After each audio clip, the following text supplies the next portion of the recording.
Dear brothers and sisters in the Lord, ప్రభునందు ప్రియ సహోదర సహోదరులారా, today's verse for our meditation is taken from the book of Zechariah, chapter 8, verse 13. నేటి దినము ధ్యానము కొరకు తీసుకోబడిన వచనము జకర్యా గ్రంథము 8వ అధ్యాయం 13వ వచనంలో నుంచి తీసుకోబడింది. So will I save you, and ye shall be a blessing.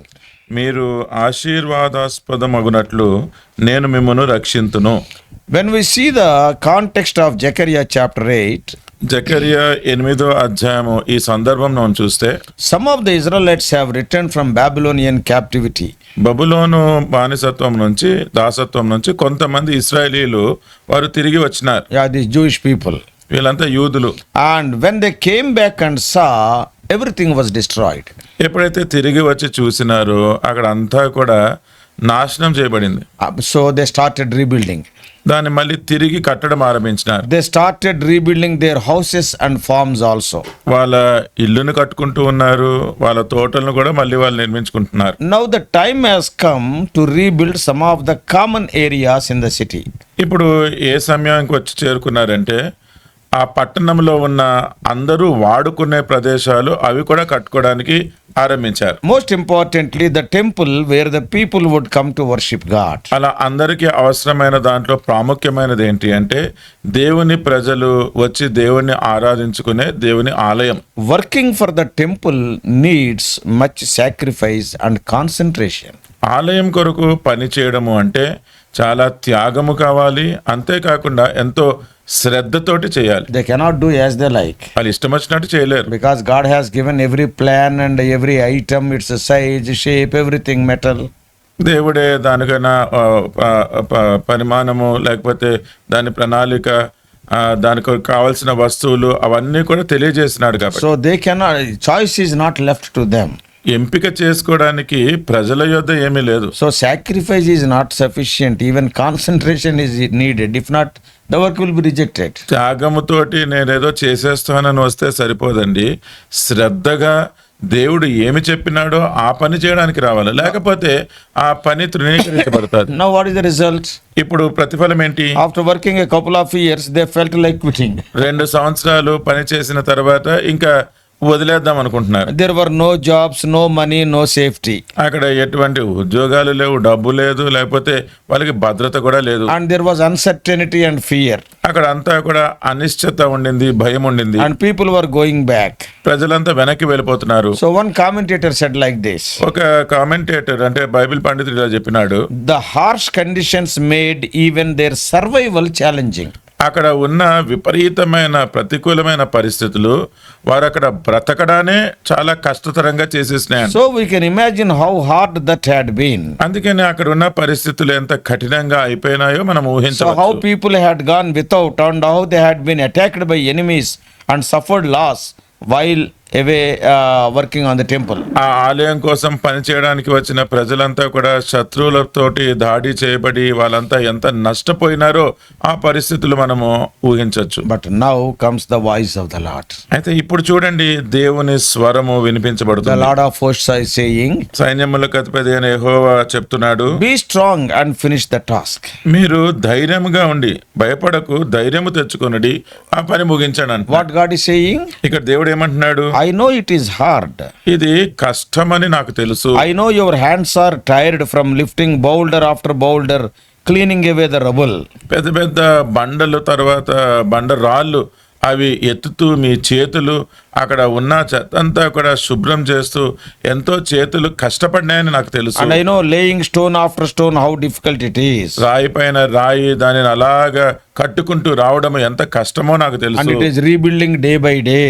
అది ప్రతి రోజు కూడా ఆ కట్టడాన్ని కడుతూ ఉండాలి. Sacrificing your time, your money and your energy. మీ సమయాన్ని, మీ ద్రవ్యాన్ని, మీ బలాన్ని, శక్తిని కూడా అక్కడ త్యాగం చేయాలి. But what God is telling? అయితే దేవుడు ఏమంటున్నాడు? Yet I am here to encourage you to finish.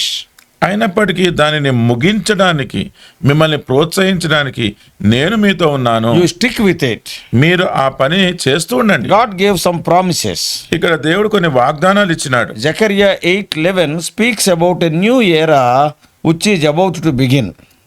జకర్యా 8:11 వచనంలో ఆరంభించబడబోయే ఒక క్రొత్త తరం అది గురించి చెప్పబడుతుంది. And God has terminated their harsh conditions వారి కష్ట పరిస్థితులన్నీ కూడా దేవుడు పూర్తిగా తొలగించినాడు. and now informs them of his dramatic change of attitude toward them. వారి మీద కలిగి ఉన్న ఆ వైఖరి ఎంతగా మారిపోయిందో దాన్ని కనపరుస్తూ ఉన్నాడు. And he was now establishing a new agenda to bring about their prosperity. వారంతా కూడా అభివృద్ధి చెంది వర్ధిల్లాలని చెప్పి దాని గురించిన ఆయన ప్రణాళిక ఏదైతే ఉందో అది బయలుపరుస్తూ ఉన్నాడు. So the group who will experience the Lord's changed dealings was the repentant remnant. ఎవరైతే దేవుడు ఇలాగా వారిని వర్ధిల్ల చేయాలి అన్న మార్పుతోటి ఉన్నారో దానిని ఎవరు పొందుకుంటారా అంటే విమోచించబడిన ఈ శేషము మాత్రమే. And as written by Haggai in 2:19, Haggai 2:19 రాయబడినట్టు God's promise is to end his disciplinary activity and reward his people. దేవుడు తన క్రమశిక్షణ విధానాన్ని ఆపి వారికి ఏదైతే బహుమానం ఇవ్వాలో అది ఆరంభించాలి అన్న విషయాన్ని చూస్తున్నాం. The promised change would be visible through their productivity. ఏదైతే వాగ్దానము చేయబడిందో దాని యొక్క నెరవేర్పు వారు చేస్తున్న పని ఆ పని పూర్తి చేయడం ద్వారా మనకు కనబడుతుంది. Zechariah 8:12 speak of the same. జకర్యా 8:12 దాని గురించే చెప్తుంది. What was previously lacking shall now be available. ముందుగా ఏదైతే వారికి కొరతగా ఉందో అది ఇప్పుడు వారికి అనుగ్రహించబడుతుంది. The drought, the scarcity and the general economic depression will be ended now. అక్కడ కరువు ఉంది, క్షామం ఉంది, లేకపోతే అక్కడ ఉన్న ఆర్థికమైన పరిస్థితుల్లో కూడా ఎంతో తక్కువ ధనం ఉంది, అదంతా కూడా ఇప్పుడు ముగియనుంది. So God now gives them peaceful planting, cultivating and harvest that were not there during the days of adversity. అక్కడ విపరీతమైన పరిస్థితుల్లో ఏదైతే లేదో అటువంటివన్నీ కూడా అంటే వాళ్ళన్నీ నాటుకోవడము, పండించుకోవడము, అవన్నీ కూడా పొందుకోవడము అదంతా కూడా ఇప్పుడు జరగనై ఉంది. In a dry land, the daily dew are God sent blessings, for they are the main source of moisture for the land of Palestine. The dew. ఎండిపోయిన నేల మీద ప్రతిరోజు ఏ మంచు అయితే కురుస్తుందో అది దేవుడు అక్కడ మళ్ళీ ఆశీర్వాదము పంపుతున్న దానికి సూచన. When they sincerely set themselves to task of building God's temple, these blessings are sure. ఈ దేవుని ఆలయాన్ని వాళ్ళు నమ్మకంగా కట్టాలని ఎప్పుడైతే తీర్మానించుకుంటారో అప్పుడు ఈ దేవుని ఆశీర్వాదములన్నీ కూడా ఖచ్చితంగా పొందుకుంటారు. So the restoration of these blessings are summed up in today's verse, that is Zechariah 8:13. ఈ ఆశీర్వాదములన్నీ కూడా తిరిగి వారికి సమకూర్చబడుతున్నాయన్న విషయము ఈ నేటి వాగ్దానము జకర్యా 8:13 అక్కడ రాయబడి ఉంది. Earlier they broke the covenant and reaped the curses. వారు ముందేం చేసినారు, ఆ నిబంధనను అంతా కూడా తృణీకరించినారు, దానిని బట్టి శాపగ్రస్తులు అయిపోయినారు. Now Zechariah goes on to outline the blessings that will come to Jerusalem when God dwells there. ఎప్పుడైతే దేవుడు వారి మధ్య నివసించడం ఆరంభిస్తాడో అప్పుడు వారు పొందుకునే ఆశీర్వాదాలు ఏంటో అవన్నీ కూడా జకర్యా ఇక్కడ రాయడం ఆరంభించినాడు. God's love for Jerusalem was the reason why he punished it so severely. యెరూషలేము మీద దేవునికి ఎంత ప్రేమ ఉందో ఆ కారణాన్ని బట్టే వీరందరినీ కూడా దేవుడు అంత తీవ్రంగా శిక్షించినాడు. With corresponding zeal, he will restore it to a favored place according to his covenant promises. అదే తీవ్రతతోటి ఆయన ఏ వాగ్దానాలు అయితే చేసినాడో ఆ వాగ్దానాలని నెరవేర్చేటట్టుగా వారిని ఆశీర్వదించనై ఉన్నాడు. So in the new community of God's people, ఇప్పుడు ఈ నూతనంగా చేర్చబడిన ఈ దేవుని బిడ్డల సమక్షంలో there will be no room for fear or violence. భయానికి గాని కొట్లాటకి గాని అక్కడ ఇంకా తావు ఉండదు. Old people and young people alike, they will enjoy lives of freedom and contentment greater than their imaginations. వయసులో పెద్దవారేమి యవ్వనస్తులేమి వారందరూ కూడా వారు జీవితంలో తృప్తి చెందునట్లుగా అక్కడ ఆ స్వేచ్ఛ ఆ ఆశీర్వాదాన్ని వాళ్ళు అనుభవించేవారుగా ఉంటారు. They can enjoy greater than their imaginations. వారు ఊహించిన దానికంటే ఎక్కువగా అనుభవించగలరు. Since the people had started work on the temple, ఆ ఆలయం మీద ఈ ప్రజలంతా కూడా పని ఆరంభించినారు కాబట్టి conditions in Jerusalem had changed. యెరూషలేములో పరిస్థితులు కూడా మారిపోయినాయి. God removed the afflictions. దేవుడు వారి కష్టాలను తీసివేసినాడు. The blessings will continue and they will increase. దేవుని ఆశీర్వాదాలు కొనసాగుతూ ఉంటాయి, అంతేకాక ఇంకా ఎక్కువ అవుతాయి. But the the people on their part must continue to behave rightly towards God and towards one another. ప్రజలు మాత్రము వారి వైపు నుంచి దేవుని ప్రజలన్నా దేవుని మీద వారు సరైన మార్గంలో నడుచుకునేది మాత్రం కొనసాగించాలి. So dear brothers and sisters, అందుకనే ప్రియ సహోదర సహోదరులారా, same thing is true in our lives also. మన జీవితంలో కూడా ఇదే ఒక వాస్తవమైన విషయం. Our blessings are from Zion. మన ఆశీర్వాదాలన్నీ కూడా సియోను నుండే, They are from the house of God. అవి దేవుని ఇంట్లో నుండే. When we obey God's principles, మనం ఎప్పుడైతే దేవుడి నియమాలను మనము లోబడి when ఉంటామో, we love the house of God, దేవుని ఇంటిని మనం ఎప్పుడైతే ప్రేమిస్తుంటామో, blessing after blessing will be our portion. ఆశీర్వాదము తర్వాత ఆశీర్వాదమే మనం పొందుకునేవారుగా ఉంటాం. Not only enjoying God's blessing for ourselves, మన కోసమే దేవుని ఆశీర్వాదాలు అనుభవించడమే కాకుండా we will become blessing to others. మనము ఇతరులకు కూడా ఆశీర్వాద కారణంగా అయిపోతాం. Yeah, this is the covenant made by God with Abraham in Genesis 12th chapter, first 3 verses. ఆది కాండము 12వ అధ్యాయం మొదటి 3 వచనాలలో అబ్రహాముతో దేవుడు చేసిన నిబంధన మేరకే ఇది చూస్తూ ఉన్నాం. That covenant is with us also, as we are the children of Abraham by faith. మనము విశ్వాసము ద్వారా అబ్రహాము సంతానమే కాబట్టి దేవుడు చేసిన ఆ నిబంధన మన పక్షంగా కూడా నెరవేరుతుంది. Much of these truths are written by Apostle Paul while he was writing to Galatians. గలతీయులకి అపోజిట్ పౌలు రాస్తున్నప్పుడు ఆ పత్రికలో ఇటువంటి అనేకమైన సత్యాలు ఆయన రాసినాడు. Paul quotes the same as an allegory in Romans 11. రోమేలకు రాసిన పత్రిక 11వ అధ్యాయంలో పౌలు దానినే ఒక ఉపమాన రీతిలో కూడా ఆయన రాస్తూ ఉన్నాడు. So the Gentiles, being the wild olive branch, were grafted into the tree. అన్యులు వారు ఈ అడవి మొక్కల Olive branch. Oliva. అడవ ఒలివ కొమ్మలుగా ఉన్నవారు, వాళ్ళు దేవుని Tree.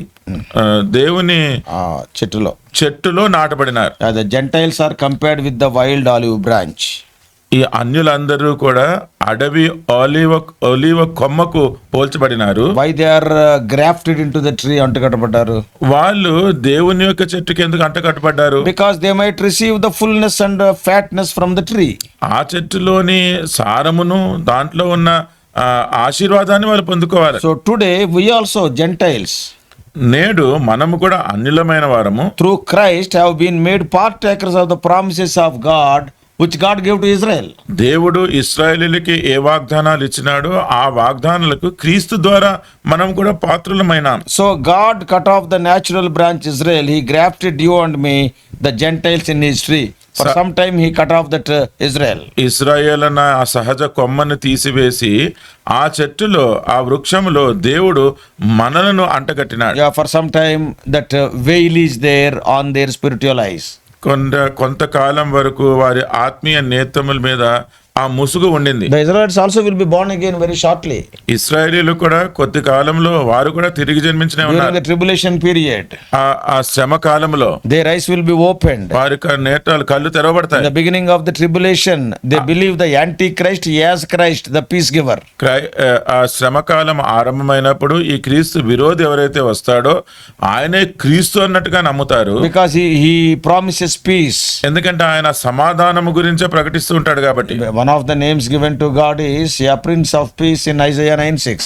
యెషయా గ్రంథము 9:6లో దేవునికి ఇవ్వబడిన ఒక నామము సమాధానకర్తయగు అధిపతి. So they will think that he is the peace giver for the whole world. ఆ క్రీస్తు విరోధి వచ్చినప్పుడు సమాధానం గురించి చెప్తున్నప్పుడు ఆయన లోకమంతా కూడా సమాధానం ఇస్తాడు అనుకుంటారు. Till that time this veil will be there on their spiritual eyes. అప్పటి వరకు వారి ఆత్మీయ నేత్రాల మీద ఈ ముసుగు కమ్మి But ఉంటుంది. in the middle of the tribulation period, అయితే ఈ శ్రమ కాలంలో మధ్యలో ఏం జరుగుతుందంటే, when the Antichrist shows forth his real colors, ఈ క్రీస్తు విరోధి తన అసలు రంగులు చూపినప్పుడు, when he wanted to sit in the temple and demands worship, ఆ ఆలయంలో కూర్చొని మీరు నన్ను ఆరాధించండి అని when కోరుతున్నాను, he wanted to offer the abominable things, ఆ దేవునికి హేయమైన సంగతులన్నీ కూడా బలి అర్పణలుగా అర్పించండి అనినప్పుడు, yeah, we all know Israelites and the Jewish people are very orthodox people. They know the law very well. ఇశ్రాయేలీలు ఈ యూదులు వారెంతో నిష్ఠతోటి భక్తి మర్యాదలు చేసేవాళ్ళు కదా.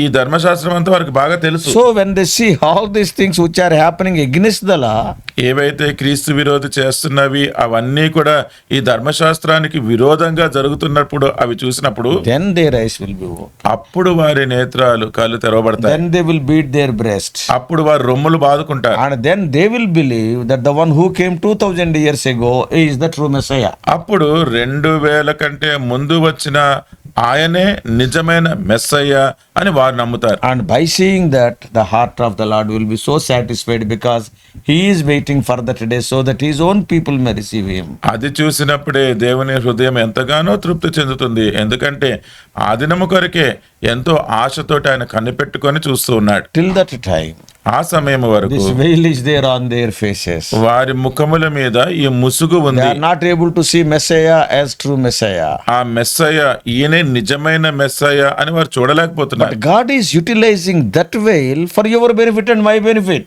కానీ ఆ ముసుగు వారి మీద ఏదైతే ఉందో అది మీ యొక్క నా యొక్క మేలు కొరకే దేవుడు ఉపయోగిస్తూ ఉన్నాడు. If that veil is not there, they would not have allowed us, to accept Christ as our Savior. ఆ ముసుగే గనక లేకపోయింటే యేసుక్రీస్తు ప్రభువుని మన రక్షకునిగా వారు అసలు అనుమతించేవారే కాదు. So their rejection became our blessing.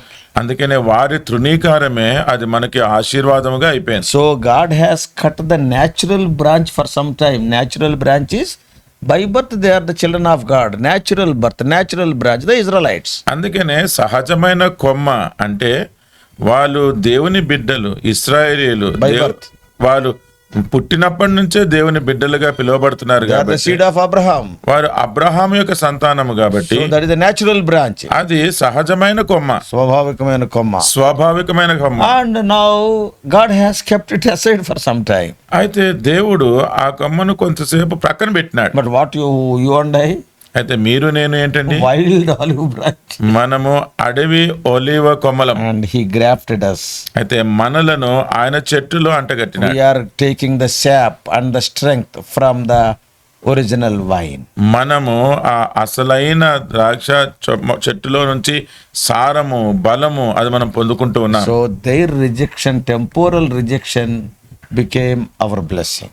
వారు ఏదైతే తృణీకరించినారో అదే మనకు ఆశీర్వాదం అయిపోయింది. And very shortly the grace period will be over, tribulation will start. చాలా చాలా త్వరగా ఈ కృపాకాలం అయిపోతుంది, ఈ శ్రమకాలం ఆరంభం అవుతుంది. Before that only come to Christ. దానికి ముందే మీరు క్రీస్తు దగ్గరికి రండి. Therefore, dear ones, అందుకనే ప్రియమైన వాళ్ళారా, let us obey God. మనం దేవునికి లోబడి ఉందాం. Let us love his house. మనము దేవుని ఇంటిని ప్రేమిద్దాం. Then you will be blessed, and through you others will be blessed. అప్పుడు మీరు ఆశీర్వదించబడతారు, మీ ద్వారా ఇతరులు కూడా ఆశీర్వదింపబడతారు. Wherever you are, you will be a blessing. మీరు ఎక్కడ ఉన్నా సరే మీరు ఆశీర్వాదకారణంగా ఉంటారు. May God make you and me a blessing to the whole world. దేవుడు మిమ్మును నన్ను కూడా ప్రపంచానంతటికీ కూడా ఆశీర్వాదకరంగా చేయనుగాక. Let us pray. ప్రార్థన చేసుకుందాం. Loving Heavenly Father, ప్రేమ కలిగిన పరలోకమందున thy తండ్రి, plans and thy purposes for us are so great. మీ యొక్క ఉద్దేశములు, మీ ప్రణాళికలు మా పట్ల ఎంతో ఉన్నతమైనవి. Oh Lord, we thank thee because you loved the whole world. ప్రభా, మీరు ప్రపంచాన్ని అంతా ప్రేమించినారు కాబట్టి మిమ్మల్ని మీకు వందనాలు చెల్లిస్తున్నాను. God so loved the world, John 3:16. దేవుడు లోకమును ఎంతో ప్రేమించనని యోహాను 3:16 చెప్తుంది. Oh Lord, we thank thee for including us also. Oh Lord, who are born in this century, in that, oh Lord, bundle, oh Lord, so that we may enjoy thy love.